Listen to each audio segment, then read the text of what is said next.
పరలోకమందున్న నజరేయుడైన యేసు నామమునకు మహిమ కలుగునుగాక. నీకు మీ కుటుంబానికి నజరేయుడైన యేసు నామములో ఆశీర్వదించబడునుగాక. ఆమేన్. ఆదికాండము 4వ అధ్యాయము. ఆదాము తన భార్య అయిన అవ్వను కూడినప్పుడు ఆమె గర్భవతి అయి కయీనును కని యెహోవా దయ వలన నేనొక మనుష్యుని సంపాదించుకొన్నానెను.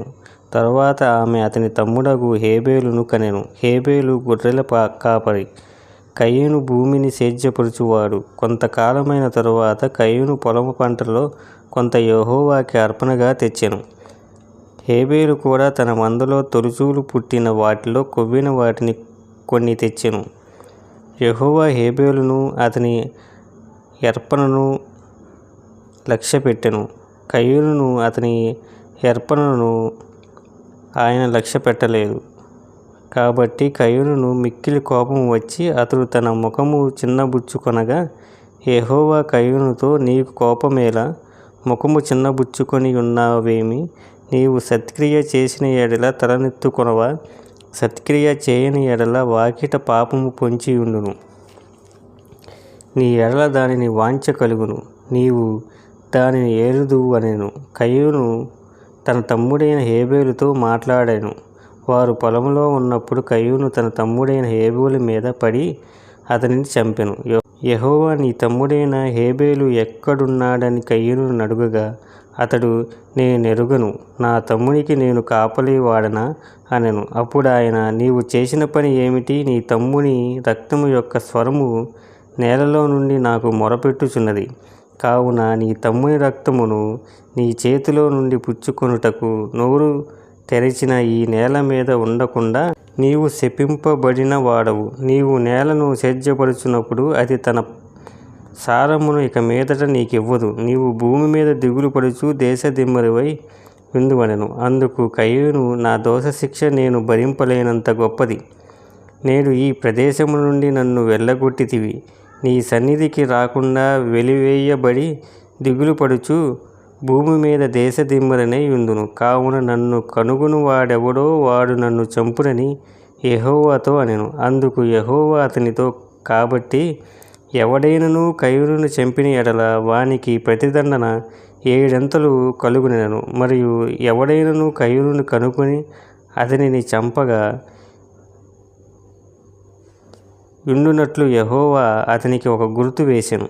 అప్పుడు కయీను యెహోవా సన్నిధిలో నుండి బయలుదేరి వెళ్ళి ఏదెనుకు తూర్పు దిక్కున నోదు దేశము కాపురముండెను. కయీను తన భార్యను కూడినప్పుడు ఆమె గర్భవతి హానోకును కనెను. అప్పుడు అతడు ఒక ఊరు కట్టించి ఆ ఊరికి తన కుమారుని పేరును బట్టి హానోకు అని పేరు పెట్టెను. హానోకుకు ఈరాదు పుట్టెను. ఈరాదు మహూయాయేలును కనెను. మహూయాయేలు మతుషాయేలును కనెను. మతుషాయేలు లేమేకును కనెను. లేమేకు 2 స్త్రీలను పెండ్లి చేసుకొనెను. వారిలో ఒక దాని పేరు ఆదా, రెండవ దాని పేరు సిల్లా. ఆదా యాబాలుని కనెను. అతడు పశువులు గలవాడై గుడారంలో నివసించు వారికి మూల పురుషుడు. అతనికి సహోదరుని పేరు యాబాలు. ఇతడు సితారను సానికను వాడుక చేయు వారికందరికీ మూల పురుషుడు. మరియు సిల్లా తుబల్కాయును కనెను. అతడు పదునుగల రాగి పని ముట్లన్నిటినీ ఇనుప పనిముట్లన్నిటినీ చేయువాడు. తుబల్కాయును సహోదరి పేరు నయమా. లేమేకు తన భార్యలతో, ఓ ఆదా, ఓ సిల్లా, నా పలుకు వినుడి. లేమేకు భార్యలారా, నా మాట ఆలకించుడి. నన్ను గాయపరిచినందుకై ఒక మనిషిని చంపితిని. నన్ను దెబ్బకు కొట్టినందుకై ఒక పడుచువాని చంపితిని. 7 ప్రతిదండన కయీను కోసము వచ్చిన ఎడల